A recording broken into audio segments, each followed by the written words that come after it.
दोस्तों, बिना डरे हुए मेरे इस चैनल को आज सब्सक्राइब कर ले, क्योंकि इस चैनल पे मैं इसी प्रकार का वीडियो लाता रहता हूँ। शर्ट से, पैंट से, ब्लाउज से, किसी प्रकार का भी टेलरिंग करना हो या सिलाई करना हो तो मैं यहाँ पे बताता रहता हूँ। आपको मेरे इस चैनल के माध्यम से आप सीख सकते हैं और आप मुझे पूछ भी सकते हैं कि किस तरीके से वीडियो बनाया जाता है।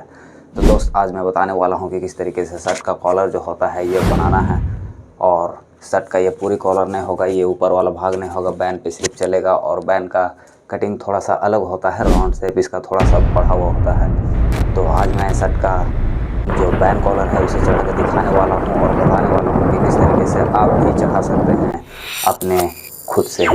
तो चलिए बिना देरी के हुए वीडियो को स्टार्ट करते हैं और सीखते हैं कि कैसे चढ़ाना है।